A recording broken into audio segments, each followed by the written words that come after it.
Hello friends, welcome back to channel महापुरुषों की बातें। सत्संग जी सबको प्यार भरी राधा स्वामी। आइए सुनते हैं कुछ प्रेरणादायक वचन। ये वचन राधा स्वामी सत्संग व्यास द्वारा प्रकाशित पुस्तक सत्संग संग्रह भाग 2 में से लिए गए हैं।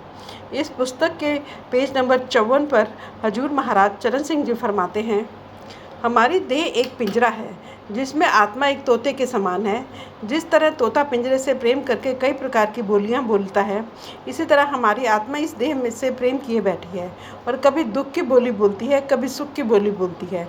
गुरु साहब समझाते हैं, अगर आत्मा देह का प्यार छोड़कर सच चुगे अमृत पिए, अर्थात हम अपने ख्याल को सच या शब्द से जोड़ दें, अपने ख्याल को तीसरे तिल में रखकर उस अमृत का पान शुरू कर दें, तो उड़े ता एकावार हम हमेशा के लिए इस देह की कैद से छुटकारा प्राप्त कर लें।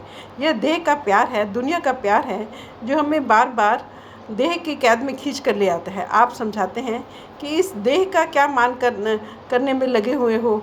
बड़े बड़े महारथी जिनसे दुनिया थर थर कांपती थी, आज कब्रों में पड़े हुए हैं या राख की ढेरी बने बैठे हैं। हमें मान किस चीज़ का है? जवानी का मान करते हैं क्या? किसी का बुढ़ापा नज़र नहीं आया? तंदुरुस्ती का मान है क्या? कभी किसी बीमार की हालत नहीं देखी? ये सब मान झूठे हैं। सो आप प्यार के साथ समझाते हैं कि जहाँ भी जिस हाल में भी परमात्मा रखता है, उसी में हमें परमात्मा का शुक्र करना चाहिए। हर हालत में अपने ख्याल को शब्द और नाम के साथ जोड़ना चाहिए, ताकि हमारा देह के बंद कैद से हमेशा के लिए छुटकारा हो सके। अब आप फिर आत्मा को उपदेश करते हैं कि ए आत्मा, अगर तुझे अपने प्रियतम से मिलना है, पिया का नूर और प्रकाश देखना है, तो अपने गले में पड़े हुए इंद्रियों के भोगों के फंदे को उतार दें। आप समझाते हैं कि हम दुनिया के जीव हमेशा इंद्रियों के भोगों, शराबों, कबाबों की लज्जत में लगे रहते हैं। हम समझते हैं ऐ जग मिठा अगला किन डिठा। मन से कह देते हैं कि नरकों स्वर्गों की कहानियाँ महात्माओं ने यूँ ही हमारा खून सुखाने के लिए बनाई हुई है। इंसान का जामा तो परमात्मा ने शराबों, कबाबों, विषय विकारों के लिए प्रदान किया है। स्वामी जी महाराज हमें गफलत की नींद से बेदार करते हैं। हमें यह नहीं भूलना चाहिए कि इस देह में बैठकर किए गए सब बुरे और खोटे कर्मों का हिसाब हमें देना पड़ेगा। ये हमारे गले में फंदा है। मौत के समय हम रोएंगे, चीखेंगे, पर उस वक्त कौन किसी की पुकार और फरियाद सुनता है? अगर कर्म करते समय नहीं सोचेंगे, तो नतीजा भुगतने के समय कौन हमारी सहायता करेगा? इसलिए स्वामी जी महाराज फरमाते हैं कि हमें कर्म सोच समझ कर करने चाहिए। अपनी मन को इंद्रियों के भोगों से रोकने की कोशिश करनी चाहिए। मन कब रुकेगा? जब ये सुमरन में लग जाएगा। हमारा मन कभी निश्चल या स्थिर नहीं बैठता, ये कुछ ना कुछ सोचता ही रहता है। इसलिए हमें उस परमात्मा के नाम का सुमिरन करना चाहिए जिसने सारी दुनिया की रचना की है, जो हम सब का बादशाह है, हम सब का दाता है, जिसने कभी भी नष्ट या फना नहीं होना है। वह निश्चल है, जन्म मरण में नहीं आता है। जो सज्जन उस परमात्मा का ध्यान करते हैं, उसके नाम का सुमिरन करते हैं, वे भी निश्चल हो जाते हैं।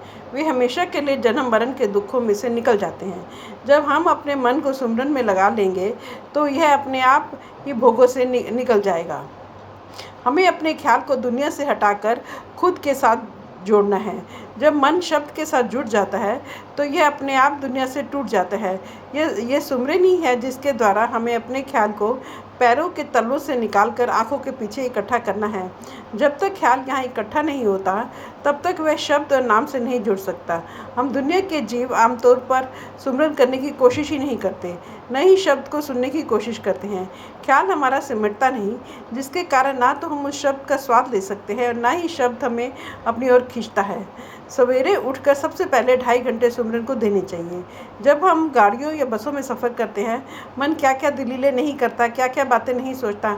हम पिछली बातें सोच कर ही दुखी होते रहते हैं। हमारे 90% दुख, मुसीबतें बीती हुई चिंताओं में से निकलती हैं। अगर हम सुमिरन करेंगे तो हमारा मन ऐसे विचारों में नहीं उलझेगा। दूसरे, जब हम भजन पर बैठेंगे तो हमारा ख्याल जल्दी आंखों के पीछे इकट्ठा होकर शब्द से जुड़ जाएगा। जब सारे दिन में 21 या 22 घंटे दुनिया के पदार्थों और शक्लों का ही ध्यान या सुमिरन किया, तो भजन में बैठते समय मन को सिमटने में भी उतना ही समय लेना है। इतना समय हमारे पास कहाँ हो सकता है? इसलिए सुमिरन करने की तो हमें इतनी आदत पड़ जानी चाहिए कि अगर हम एक दूसरे से बात भी कर रहे हो, तब भी सुमिरन हमारे अंदर अपने आप जारी रहना चाहिए। सुमिरन ही हमारे ख्याल को विषय विकारों, शराबों, कबाबों, दुनिया के धंधों, दुनिया के शक्लों में से निकालकर शब्द और नाम से जोड़ता है। जब एक बार हमारे मन को शब्द और नाम का स्वाद आना होना शुरू हो जाता है तो फिर हमारा ख्याल किसी और तरफ नहीं जाता। इसलिए स्वामी जी महाराज फरमाते हैं कि यह जो इंद्रियों के भोगों में फंस रहे हैं, यह अपने गले में फंदा डाल रहे हैं। अतएव आप आत्मा को उपदेश देते हैं कि ये आत्मा अपने ख्याल को इंद्रियों के भोगों में से निकाल। अब आप समझाते हैं, जब तक हमारा ख्याल आँखों से नीचे है तब तक दुख ही दुख है, मुसीबतें ही मुसीबतें हैं।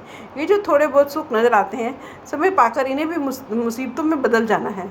जब तक हमारा ख्याल काम, क्रोध, लोभ, मोह, अहंकार रूपी 5 अग्नियों में जल रहा है, हम सुख शांति कैसे पा सकते हैं? हम दुनिया के जीव, दुनिया की शक्लों, दुनिया के पदार्थों में सुख ढूंढने की कोशिश करते हैं। स्वामी जी महाराज प्यार के साथ समझाते हैं कि जब तक हमारा ख्याल आंखों से नीचे है, हम दुखों और मुसीबतों में हैं। हमें सुख और शांति कैसे मिलेगी, ये आगे बतलाते हैं। आप आत्मा से कहते हैं, अगर तू सुख और शांति चाहती है तो वापस अपने घर चल। जब तक आत्मा वापस जाकर परमात्मा से मिलाप नहीं करती, इसको असली अर्थों में सुख और शांति नहीं मिल सकती। आत्मा को जब भी शांति मिलेगी, पति के प्यार में, पति के चरणों में ही मिलेगी। इसलिए स्वामी जी महाराज फरमाते हैं, अपने ख्याल को 9 द्वारों से निकालकर 10वीं खिड़की खोलकर आगे चलकर अपने घर के रास्ते पर आ जाओ। अपने घर की ओर वापस जाने पर ही शांति मिलेगी। जो सज्जन वापस अपने घर पहुंच जाते हैं, वे हमेशा के लिए सुख और शांति प्राप्त कर लेते हैं। जो स्त्री अपने पति के चरणों से बिछड़ी हुई है, उसे चाहे दुनिया के कितने ही पदार्थ दे दें, चाहे कितनी ही मान बढ़ाई दे दें, और उसे सुख और शांति नहीं मिल सकती। आप जानते ही हैं, परमात्मा ने हमें सब कुछ भी क्यों न दिया हो। जब हम अकेले बैठे हों, सब कुछ होते हुए भी मन कचोटता रहता है, कुछ न कुछ अभाव महसूस करता रहता है। पता भी नहीं चलता कि मन किस चीज़ को ढूंढने में लगा है। यह हमारी आत्मा की अपने असल की ओर स्वाभाविक झुकाव है। यह झुकाव ही हमें मालिक की भक्ति की ओर ले जाता है। जब तक हमारी आत्मा का मालिक से मिलाप नहीं होता, इसको कभी भी सुख शांति नहीं मिलती। इसलिए आप आत्मा को समझाते हैं कि अपने घर वापस चल, पिया से मिलाप कर। स्वामी जी महाराज उपदेश करते हैं, हमें संतों महात्माओं के अनुभव से लाभ उठाना चाहिए। अगर हम सब दुनिया के जीव अपने अपने प्रयोग करने शुरू कर दें, तो दुनिया कभी भी उन्नति नहीं कर सकती। अगर संतों के अनुभव से फ़ायदा उठाकर आगे चलेंगे तो हम पूरा लाभ उठा सकेंगे। स्वामी जी महाराज फरमाते हैं कि कोई अनोखी अथवा नई बात नहीं कह रहा हूँ। संत महात्मा हर युग में ही नाम का प्रचार करते आए हैं। जब तक हम उनके अनुभव से लाभ उठाकर नाम की कमाई नहीं करते, हम किसी हालत में भी मुक्ति नहीं पा सकते। मैंने कई बार अर्ज की है कि राधा स्वामी किसी कौम या मजहब का नाम नहीं है। जैसे परमात्मा के हजारों अनेकों अन्य नाम हमने अपने अपने प्यार में आकर रखे हैं, उसी तरह स्वामी जी महाराज ने उस मालिक को राधा स्वामी कहकर पुकारा है। राधा का अर्थ है आत्मा और स्वामी का अर्थ है पति। आप इस शब्द के शुरू में ही वर्णन कर चुके हैं कि वह आत्मा स्त्री है और परमात्मा उसका पति। बहुत से संतों महात्माओं ने उस परमात्मा को स्वामी कहकर पुकारा है, परंतु स्वामी किसका? आत्मा का स्वामी। जिस प्रकार आत्मा के और अनेक नाम है, इसी प्रकार स्वामी जी महाराज ने उसे राधा स्वामी नाम द्वारा याद करते हैं। आप फरमाते हैं कि हम सब दुनिया के जीव कर्मों की बेड़ियों में जकड़े हुए हैं। क्या राजा, क्या प्रजा, क्या अमीर, क्या गरीब, क्या स्त्री, क्या पुरुष, दुनिया के सब जीव अपने अपने कर्मों का हिसाब देने में लगे हुए हैं। जब तक सारे कर्मों का हिसाब किताब खत्म नहीं होता, हमारी आत्मा निर्मल, स्वच्छ और पवित्र नहीं हो सकती, न ही हम परमात्मा से मिलने के योग्य हो सकते हैं। स्वामी जी महाराज फरमाते हैं कि कर्मों का हिसाब निपटाने के लिए गुरु की भक्ति करनी चाहिए, शब्द की कमाई करनी चाहिए। कर्म 3 प्रकार के हैं, एक प्रारब्ध कर्म और दूसरे क्रियामान और तीसरे संचित कर्म। प्रारब्ध कर्म वे हैं जिनके कारण ये इंसान का जामा मिलता है, और जो कर्म पीछे करा है उन्हें अब भुगत रहे हैं, और जो कुछ अब करेंगे उसे आगे चलकर भुगतना पड़ेगा। किसान अब पिछली फसल घर ले आता है और फिर बीज खेत में डाल देता है।